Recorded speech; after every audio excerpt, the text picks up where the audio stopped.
നമസ്കാരം. മലയാളി വാർത്ത ഇൻസൈഡിലേക്ക് സ്വാഗതം. കെ സുധാകരനെ കണ്ണൂരിൽ സ്ഥാനാർത്ഥിത്വം നിഷേധിച്ചത് മുഖ്യമന്ത്രി പിണറായി വിജയനും CPM-നും വേണ്ടിയാണെന്ന വിശ്വാസത്തിലാണ് കണ്ണൂരിലെ കോൺഗ്രസ് നേതൃത്വം. ഇതിനായി കോൺഗ്രസ് ഹൈക്കമാൻഡിൽ നിർണായക സ്വാധീനം ചെലുത്തിയത് VD സതീശനാണെന്നും പ്രവർത്തകർ വിശ്വസിക്കുന്നു. അങ്ങനെയാണെങ്കിൽ VD സതീശന്റെ മുഖ്യമന്ത്രി സ്ഥാനം തുലാസിലാവും. കേരളത്തിൽ ഭരണം ലഭിച്ചാൽ VD സതീശനെ മുഖ്യമന്ത്രി സ്ഥാനത്തേക്ക് പരിഗണിക്കുന്നതിന് മുമ്പ് ചർച്ചകൾ നടത്തുമെന്ന് ഹൈക്കമാൻഡ് കെ സുധാകരന് ഉറപ്പ് നൽകിയതായി സൂചനയുണ്ട്. കെ സുധാകരനെ സ്ഥാനാർത്ഥിത്വം നിഷേധിച്ചത് VD സതീശനാണെന്ന ധാരണ സുധാകരനുമുണ്ട്.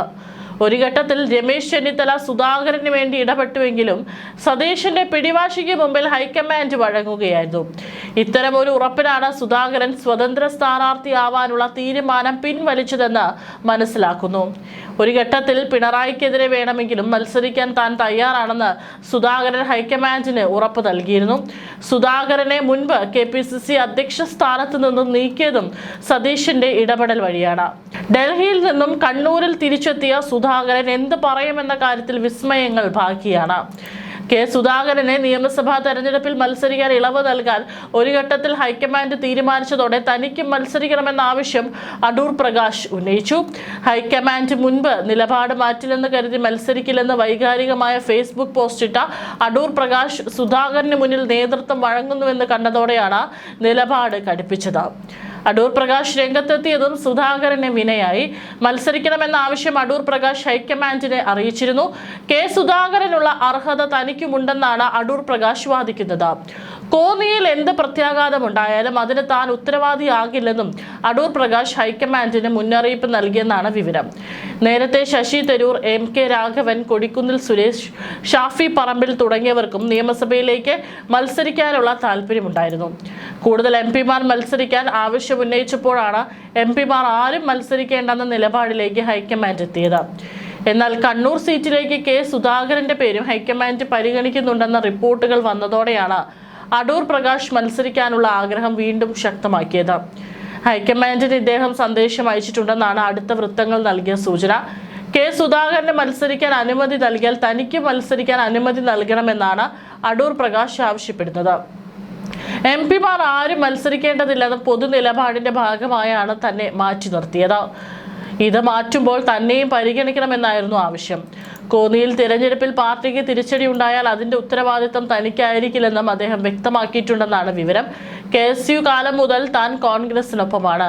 അങ്ങനെയുള്ള സാഹചര്യത്തിൽ കോന്നി സീറ്റിൽ തനിക്കും അർഹതയുണ്ടെന്നാണ് അടൂർ പ്രകാശ് മുന്നോട്ട് വയ്ക്കുന്ന വാദം. അതേസമയം MP-മാർ ആരും മത്സരിക്കേണ്ടതില്ലെന്ന തീരുമാനം പുനഃപരിശോധിക്കേണ്ടി വന്നാൽ കൂടുതൽ MP-മാർ മത്സരിക്കണമെന്ന ആവശ്യവുമായി വീണ്ടും എത്തുമെന്ന് ഹൈക്കമാൻഡ് സുധാകരനെ അറിയിച്ചു. അത് സ്ഥാനാർത്ഥി നിർണയത്തെ ബാധിക്കും. ഇന്നലെ രാവിലെ 10 മണിയോടെ രണ്ടാം ഘട്ട പട്ടിക പുറത്തിറക്കാനായിരുന്നു തീരുമാനിച്ചിരുന്നത്. എന്നാൽ സുധാകരൻ വഴങ്ങാതെ നിന്നതോടെയാണ് ഹൈക്കമാൻഡ് പ്രതിസന്ധിയിലായത്. അടൂർ പ്രകാശും മത്സരിക്കാനുള്ള ആവശ്യം മുന്നോട്ട് വെച്ചതോടെ സ്ഥാനാർത്ഥി നിർണയം വൈകി. പിണറായിയെ എതിർക്കുന്നവരെ ഒതുക്കുക എന്നത് കോൺഗ്രസിന്റെ ഒരു പതിവായി മാറിയിരിക്കുന്നു. ചെന്നിത്തലയെ ഒതുക്കി കയറ്റിയതിന് തൊട്ട് പിന്നാലെ എത്തിയ സതീശൻ ആരെയും പിണക്കാത്ത നോൺ അഗ്രസീവായ നിലപാടാണ് സ്വീകരിക്കുന്നത്. അതിനാൽ പിണറായിക്ക് ഉൾപ്പെടെ ആർക്കും സതീശനോട് ഒരു പരാതിയുമില്ല. ഡൽഹിയിൽ കടുത്ത പിടിപാടാണ് പിണറായിക്ക് കോൺഗ്രസിലുള്ളത്. MA ബേബിയെ പോലൊരു ജൂനിയർ അഖിലേന്ത്യാ സെക്രട്ടറി ആയതോടെ രാഹുൽ ഗാന്ധിക്ക് പിണറായിയെ ഒഴിവാക്കാൻ കഴിയാതെയായി. രാഹുൽ ഇപ്പോൾ ദേശീയ രാഷ്ട്രീയം ചർച്ച ചെയ്യുന്നത് പിണറായിയുമായിട്ടാണ്. തന്നെ നിരന്തരം അപമാനിക്കുന്ന സുധാകരനെ മാറ്റണമെന്ന ആഗ്രഹം നേരത്തെ പിണറായിക്കുണ്ട്. ചെന്നിത്തലയെ പ്രതിപക്ഷ നേതാവ് സ്ഥാനത്ത് നിന്നും വെട്ടിമുറിച്ചത് മുഖ്യമന്ത്രി പിണറായി വിജയനാണെന്ന് വിശ്വസിക്കുന്നവരാണ് ചെന്നിത്തലയുടെ വിശ്വസ്തർ. പിണറായിക്ക് രാഹുൽ ഗാന്ധിയിലും കോൺഗ്രസ് ഹൈക്കമാൻഡിലുമുള്ള അവർണ്ണനീയമായ സ്വാധീനം കാരണമാണ് ഇങ്ങനെ സംഭവിച്ചതെന്നും അവർ കരുതുന്നു. ഇതോടെ ചെന്നിത്തല ഒന്നും മിണ്ടാതെയായി. അങ്ങനെ കോൺഗ്രസിന്റെ തകർച്ച പൂർണ്ണമായി. പ്രതിപക്ഷ നേതാവ് സതീശന്റെ ആദ്യ പത്രസമ്മേളനത്തിൽ തന്നെ അദ്ദേഹം സർക്കാരിനെ തന്റെ പിന്തുണ പ്രഖ്യാപിച്ചത് ഒത്തുകളിയുടെ ഭാഗമാണെന്ന് എല്ലാവരും കരുതി. തന്നെയും തന്റെ മന്ത്രിസഭയെയും 5 കൊല്ലം മുൾമുനയിൽ നിർത്തിയത് ചെന്നിത്തലയാണെന്ന് മുഖ്യമന്ത്രിക്കറിയാം. ഉള്ളതുമില്ലാത്തതുമായ ആരോപണങ്ങൾ കൊണ്ടുവന്ന് തന്നെ പ്രതിസന്ധിയിലാക്കി. അതിന് പണി കൊടുക്കാൻ അദ്ദേഹം നേരത്തെ തീരുമാനിച്ചിരുന്നു. തലമുറ മാറ്റം എന്ന ലൈൻ ഹൈക്കമാൻഡ് മുന്നോട്ട് വെച്ചത് ചെന്നിത്തലയെയും മുല്ലപ്പള്ളിയെയും പുറത്താക്കാൻ വേണ്ടിയാണ്. അത് അറിഞ്ഞിട്ടും ചെന്നിത്തലയും മുല്ലപ്പള്ളിയും അറിഞ്ഞില്ലെന്ന് നടിച്ചു. വി.ഡി. സതീശനെ 51 വെട്ടുകൾ മറികടന്ന് പ്രതിപക്ഷ നേതാവാക്കിയത് ഹൈക്കമാൻഡ് നേരിട്ടാണ്. 15ാം കേരള നിയമസഭയിൽ രമേശ് ചെന്നിത്തലയ്ക്ക് പകരം വി.ഡി. സതീശനെ പ്രതിപക്ഷ നേതാവായി തെരഞ്ഞെടുത്തതായി ഹൈക്കമാൻഡ് പ്രഖ്യാപിച്ചപ്പോൾ കേരളത്തിൽ മഴ തിമിർക്കുകയായിരുന്നു. സംസ്ഥാനത്തെ കോൺഗ്രസിൽ തലമുറ മാറ്റം വേണമെന്ന് രാഹുൽ ഗാന്ധിയും നിലപാടെടുത്തുവെന്നാണ് പറയുന്നതെങ്കിലും അതിന് അടിസ്ഥാനമായ തെളിവുകൾ അക്കാര്യം പറയുന്നവർക്ക് പോലും ഹാജരാക്കാൻ കഴിഞ്ഞിട്ടില്ല. സംഘടനാ ചുമതലയുള്ള ജനറൽ സെക്രട്ടറി കൂടിയായ കെ.സി. വേണുഗോപാലിന്റെ നിലപാടും വി.ഡി. സതീശന് അനുകൂലമായിരുന്നു. തീരുമാനത്തോട് ലീഗും പരോക്ഷ പിന്തുണ അറിയിച്ചു. ഇതിന്റെ എല്ലാം അടിസ്ഥാനത്തിലാണ് അന്തിമ തീരുമാനം വന്നത്. കെ.സി. വേണുഗോപാലും പിണറായിയും ഏറെ അടുപ്പം പുലർത്തുന്ന കണ്ണൂർ നേതാക്കളാണ്. കണ്ണൂരിലെ കോൺഗ്രസിൽ സുധാകരൻ മാത്രമാണ് പിണറായിക്ക് ശത്രു. കിട്ടുന്ന സ്ഥലങ്ങളിലെല്ലാം സുധാകരനിട്ട് പണിയാൻ പിണറായി ശ്രമിച്ചുകൊണ്ടിരുന്നു. ഇതിന് ചരട് വലിക്കുന്നത് പിണറായിയുടെ ഡൽഹിയിലെ ദൂതനായ ജോൺ ബ്രിട്ടാസ് ആണ്.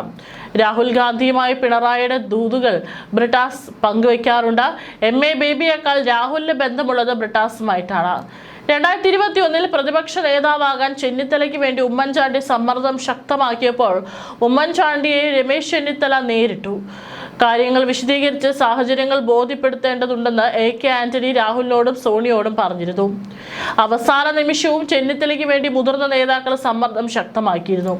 ചെന്നിത്തല സംസ്ഥാന നേതൃനിരയിൽ തന്നെ വേണമെന്നും ആദർശവും ആവേശവും കൊണ്ട് മാത്രം പാർട്ടി സംവിധാനങ്ങളെ ചലിപ്പിക്കാനാവില്ലെന്നുമാണ് ചെന്നിത്തലയ്ക്ക് വേണ്ടി വാദിക്കുന്ന ഉമ്മൻചാണ്ടി ഹൈക്കമാൻഡിനോട് പറഞ്ഞത്.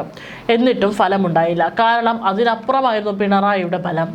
കഴിഞ്ഞ ഏതാനും വർഷങ്ങളായി ചടുലമായ രാഷ്ട്രീയ നീക്കങ്ങൾ നടത്താനാവാതെ വിഷമിക്കുകയായിരുന്നു സുധാകരൻ. പിണറായിയോട് ആരെല്ലാം സന്ധി ചെയ്താലും സുധാകരൻ അതിന് കഴിയില്ല. സുധാകരൻ്റേത് കണ്ണൂരിൻ്റെ ശത്രുതയാണ്. മാത്യു കുഴൽനാടന് പിന്നിൽ സുധാകരനാണുള്ളതെന്ന് പിണറായിക്ക് അറിയാം. സുധാകരനെ ഒതുക്കാൻ സതീശിന് കഴിയില്ലെന്നും പിണറായിക്ക് അറിയാമെങ്കിലും അദ്ദേഹം ശ്രമിച്ചു നോക്കിയതാണ്. സുധാകരനും സതീഷിനുമെതിരെ വിജിലൻസ് കേസ് രജിസ്റ്റർ ചെയ്ത് അവരെ ഒതുക്കാൻ വേണ്ടിയാണ്. എന്നാൽ മുഖ്യമന്ത്രിയോട് പറഞ്ഞേരെ ഞാൻ പേടിച്ചു പോയെന്ന പേരിൽ ഫ്ലെക്സ് സ്ഥാപിച്ച സതീശൻ പതിയെ പിന്തിരിഞ്ഞു. സതീശൻ ഭയന്നതാണോ അതോ വിരട്ടിയതാണോ എന്ന് ഇനിയും രാഷ്ട്രീയ കേരളത്തിൽ മനസ്സിലായിട്ടില്ല. മുഖ്യമന്ത്രിയാവാൻ കാത്തിരിക്കുന്ന സതീശനെ സംബന്ധിച്ചിടത്തോളം ഇമേജ് ഒരു വലിയ കെണിയാണ്. താൻ അഴിമതിക്കാരനാണെന്ന് അറിയപ്പെടാൻ ഒരിക്കലും സതീശൻ ആഗ്രഹിക്കുന്നില്ല. എന്നാൽ കെ. സുധാകരന്റെ കാര്യം അങ്ങനെയല്ല.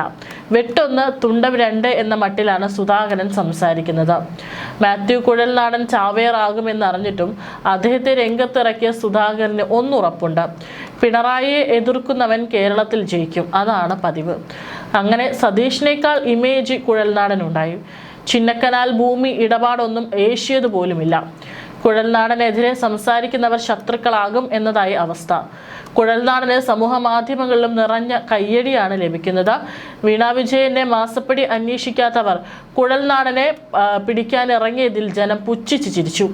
പിണറായി നിയമസഭയ്ക്ക് അകത്തും പുറത്തും ശക്തമായി തുറന്നുകാട്ടിയ വ്യക്തിയാണ് മാത്യു എന്നാണ് സുധാകരൻ പറയുന്നത്. നിയമസഭയിൽ ചാട്ടുളി പോലുള്ള ചോദ്യങ്ങൾക്ക് മുന്നിൽ പതറിപ്പോയ മുഖ്യമന്ത്രി മാത്യുവിനെതിരെ ആക്രോശിച്ചത് നാം കണ്ടതാണ്. പ്രതികാര ബുദ്ധിയാണ് CPM-നെയും മുഖ്യമന്ത്രിയും നയിക്കുന്നത്. വീണയെയും മുഖ്യമന്ത്രിയും സമൂഹ മാധ്യമത്തിൽ തുറന്നു കാണിച്ചത് സുധാകരന്റെ നേതൃത്വത്തിൽ മാത്യു കുഴൽനാടനാണ്. മുഖ്യമന്ത്രിയെ പേടിക്കാത്ത ഒരേ ഒരാൾ സുധാകരൻ മാത്രമായിരുന്നു. തനിക്കെതിരായ ആരോപണങ്ങളെ നേരിടാൻ പിണറായിയെ രാഹുൽ ഗാന്ധിയെ സ്വാധീനിച്ചപ്പോൾ അതിന് വഴിപ്പെടാതെ നിന്നത് സുധാകരൻ മാത്രമാണ്. ഒരു ഘട്ടത്തിൽ ഇന്ത്യ മുന്നണി നേതാവായ പിണറായിക്കെതിരെ അതിരൂക്ഷമായ കലാപം ആവശ്യമില്ലെന്ന് രാഹുൽ ഗാന്ധി പോലും പറയുകയുണ്ടായി. എന്നാൽ ഒടുവിൽ ഇതേ രാഹുൽ ഗാന്ധി സത്യം തിരിച്ചറിയുകയും സുധാകരന്റെ വഴിയാണ് ശരിയെന്ന് മനസ്സിലാക്കുകയും ചെയ്തു. എന്നിട്ടും സുധാകരനെ KPCC അധ്യക്ഷ സ്ഥാനത്ത് നിന്നും മാറ്റി. അതിന്റെ ക്രെഡിറ്റ് പിണറായിക്കും സതീശനും തന്നെ ലഭിച്ചു. കണ്ണൂരിൽ സുധാകരനെ തോൽപ്പിക്കാൻ സംഘടിതമായ ശ്രമമാണ് നടന്നത്. സുധാകരന് രോഗമാണെന്ന വാർത്തയ്ക്ക് വലിയ പ്രചാരണം നൽകി.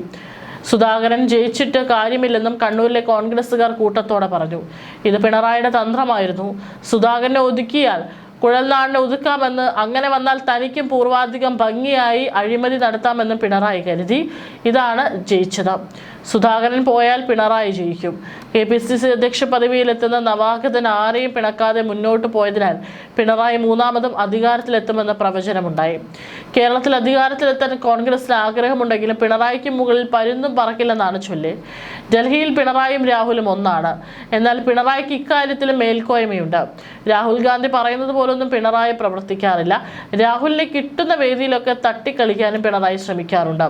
എന്നാൽ പിണറായിയെ പോലൊരു നേതാവിനെ തള്ളിപ്പറയാൻ രാഹുൽ ഗാന്ധി തയ്യാറല്ല. സുധാകരൻ മത്സരിച്ചിരുന്നുവെങ്കിൽ കണ്ണൂർ മാത്രമല്ല സമീപ മണ്ഡലങ്ങളും കോൺഗ്രസിന് ലഭിക്കുമായിരുന്നു.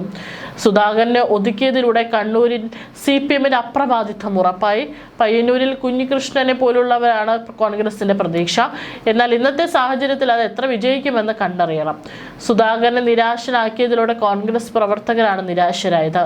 KPCC അധ്യക്ഷ സ്ഥാനം നഷ്ടമായപ്പോൾ സുധാകരൻ അനുഭവിച്ച അതേ മാനസിക വ്യഥയാണ് അദ്ദേഹം ഇപ്പോൾ അനുഭവിക്കുന്നത്. തീർച്ചയായും അതിന് കോൺഗ്രസ് നേതൃത്വം മറുപടി പറയേണ്ടി വരും.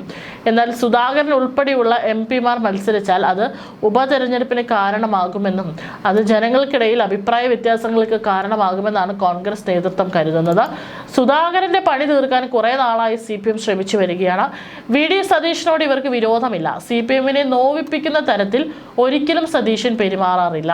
മുഖ്യമന്ത്രിയെയും കണ്ണൂരിലെ CPM നേതാക്കളെ നിരന്തരം അപഹസിക്കുന്ന സുധാകരനെ ഇല്ലാതാക്കി കേസിൽ കുരുക്കിയാൽ അത് പാർട്ടിക്ക് ഗുണകരമാകുമെന്ന് CPM കരുതുന്നു. സതീശനാകട്ടെ പിണറായിയെ കൊല്ലാൻ നടക്കുന്ന കുഴൽനാടനെ പോലും അനുകൂലിക്കുന്നില്ല. KPCC പ്രസിഡന്റ് സ്ഥാനത്തേക്ക് സുധാകരൻ വന്നതിന് ശേഷം സംസ്ഥാനത്ത് അക്രമ രാഷ്ട്രീയം ഉണ്ടാകുന്നതെന്ന് CPM കുറ്റപ്പെടുത്തിയതിന്റെ പ്രാധാന്യം എടുത്തു പറയേണ്ടതാണ്. സുധാകരൻ പ്രകോപനം സൃഷ്ടിക്കുന്നു. ഇതുവരെ 21 പേരുടെ കൊലപാതകം നടന്നു. ഇനിയെങ്കിലും കോൺഗ്രസ് കൊലക്കത്തി താഴെ വെക്കണം. കേരളത്തിൽ ക്രമസമാധാനം തകർന്നുവെന്ന് വരുത്തി തീർക്കാനാണ് ഇപ്പോൾ കോൺഗ്രസ് ശ്രമിക്കുന്നതെന്നും ഇതാണ് കോൺഗ്രസിന്റെ സെമി കേഡറെങ്കിൽ കേരളത്തിന്റെ അവസ്ഥ എന്താകുമെന്നും CPM ചോദിച്ചിരുന്നു. മുഖ്യമന്ത്രിക്കെതിരായ വിമാനാക്രമണം സുധാകരന്റെ പദ്ധതിയാണെന്ന് വരുത്തി തീർക്കാൻ CPM ശ്രമിച്ചിരുന്നെങ്കിലും നടന്നില്ല. തെളിവുകൾ കിട്ടാത്തതായിരുന്നു കാരണം. സുധാകരനുമായി ബന്ധമുണ്ടെന്ന് പോലീസ് കരുതുന്ന യൂത്ത് കോൺഗ്രസുകാരനെ അറസ്റ്റ് ചെയ്ത് സുധാകരനെ കുരുക്കാനും നീക്കം നടന്നു. എന്നാൽ പ്രതിസന്ധി ഘട്ടത്തിലൊന്നും കോൺഗ്രസ് നേതൃത്വം സുധാകരനൊപ്പം നിന്നില്ല. അതാണ് ഇപ്പോൾ നടന്നതും.